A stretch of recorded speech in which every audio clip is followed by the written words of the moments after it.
22 वर्ष की ये जातिका होने जा रही है और इनकी महादशा अभी मई में शुक्र भगवान की लगी है। तो 2043 मई तक इनकी शुक्र की दशा रहेगी, जो हम गोल्डन दशा कहते हैं। सबसे पहले देखेंगे शुक्र कर क्या रहे हैं। अपनी ही राशि में बैठे हैं, दूसरे घर में जब भी बैठते हैं, और यहाँ पर देखेंगे इन्होंने लक्ष्मी नारायण योग बना लिया है। बहुत शुभ होता है। इस जातिका की वाणी बहुत मीठी होगी। लक्ष्मी नारायण योग लगा है दूसरे घर का, ये धन का भी घर होता है, तो धन की स्थिति बहुत बहुत अच्छी रहने वाली है। कुंडली को प्रारंभ से समझिए। पहला घर यहाँ पे मंगल बैठे हैं, तो मंगल दोष तो खैर इन्हें लग ही गया है, कोई बात नहीं, मंगल अच्छे होते हैं, शरीर की मजबूती यहाँ बहुत अच्छी मिलती है, लेकिन मंगल दोष हमें यहाँ पे दूर कराना पड़ता है। 6 नंबर लेकर बैठे हैं, तो यहाँ पर कन्या राशि बन रही है। कन्या राशि के स्वामी कहाँ जाकर बैठे हैं? दूसरे घर, धन के घर में। तो बेसिक क्या हो रहा है कि जो लग्नेश हैं यानी कि बुध, छठे यहाँ 6 लिखा है, और 6 राशि नंबर जो होता है उसके स्वामी बुध होते हैं, जाकर ये भी भाव में बैठे हैं लक्ष्मी नारायण योग में शुक्र के साथ में। जो बहुत बहुत बहुत अच्छी स्थिति इनकी कुंडली में बन गई है। कुंडली इनकी बहुत अच्छी है। जब भी लग्नेश धन के घर में जाकर बैठेगा मरकरी, तो ये बहुत अच्छा धन देगा। साथ में अब यहाँ क्या हो गया है कि यहाँ सूर्य भी बैठ गए हैं, जो गड़बड़ कर रहे हैं, और अपनी नीच राशि में बैठे हैं। तुला राशि सूर्य भगवान की नीच राशि होती है, इसलिए लक्ष्मी नारायण योग जो है ये कमतर हो जाएगा, प्रभावहीन होता चला जाएगा।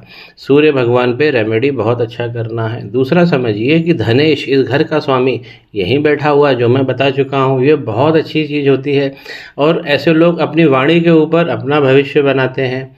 पितृ कृपा भी इन लोगों को बहुत अच्छी मिलती है, लेकिन सूर्य का यहाँ साथ बढ़ जाना गड़बड़ हो रहा है।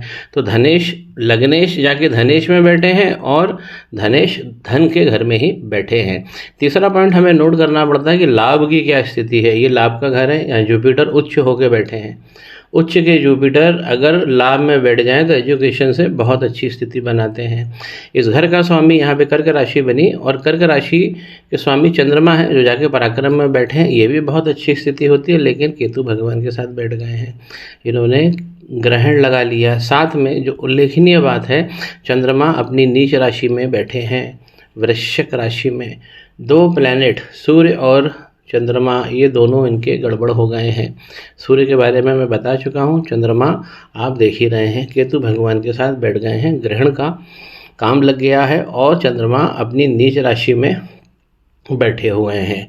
अगर हम इनके विवाह की बात करें, तो विवाह के लिए हमें सबसे पहले बृहस्पति देखना चाहिए, जो उच्च के होके लाभ में बैठे, बड़े घर में शादी हो जाएगी, और पति अच्छा पैसा कमाने वाला होगा। दूसरा हम देखते हैं कि घर का स्वामी क्या कर रहा है, तो सप्तम पति यहाँ पे 12 लिखा हुआ है, मीन राशि, इसके स्वामी भी गुरु, जाकर लाभ में बैठे, बड़े घर में शादी होने के पूरी संभावना है, और अच्छा धन भी इनको किस्मत में मिलेगा। अब हम अगर देखें कि इनके कर्मेश क्या कर रहे हैं, यहाँ शनि भगवान का बैठ जाना व्यक्ति को रॉयल बना देता है। ये जरूर है कि डिग्री कम है, इस पर हम उपाय कर लेंगे, लेकिन व्यक्ति को रॉयल बना देता है। कर्म का स्वामी 3 लिखा है, ये भी बुध बने, और जाकर देखिए धन के घर में बैठे हैं। तो कर्म कैसे चलेगा? धन से चलेगा, और धन कैसे आएगा? कर्म से आएगा। तो ये जो लिंकिंग हो रही है इन दोनों घरों की, ये बहुत अच्छी हो रही है। अब हमने विवरण किया है, अब उसमें औसत से भी नीचे भाव प्रभाव मिलेगा। क्यों? क्योंकि एक तो क्या है, यहाँ पे मंगल अपना मांगलिक असर देके रहेंगे।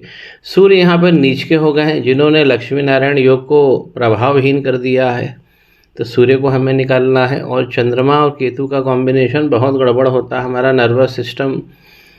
नर्वस सिस्टम से जो नर्व निकलती है और जो हमारी मसल्स को कंट्रोल करती है, ये उसमें दाग लगा देते हैं, उसको प्रभावहीन करते हैं।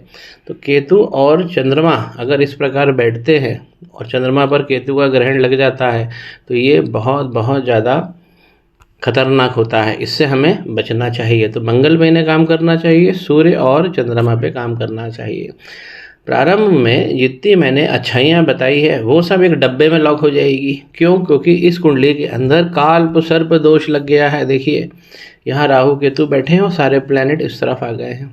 ये एक भाषा होती है कालसर्प देखने की, या 5 घर लगातार खाली दिख जाएं तो इसे भी हम कालसर्प की गणना में ले लेते हैं। तो 5 घर इनके खाली हो गए हैं नेपच्यून, क्योंकि हम इसे गिनती में लेते नहीं हैं, तो ये 5 घर खाली हो गए हैं, तो कालसर्प दोष लगा है।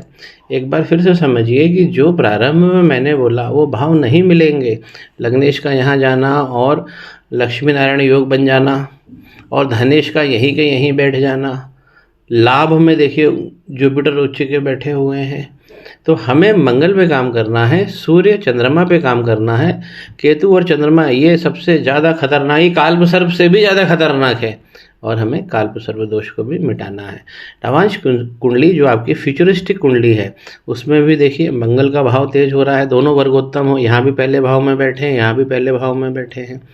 और विवाह सुख की बात करें तो हम इस घर से देखते हैं, घर के स्वामी वीनस बने जाके गुरु के साथ बैठे हैं।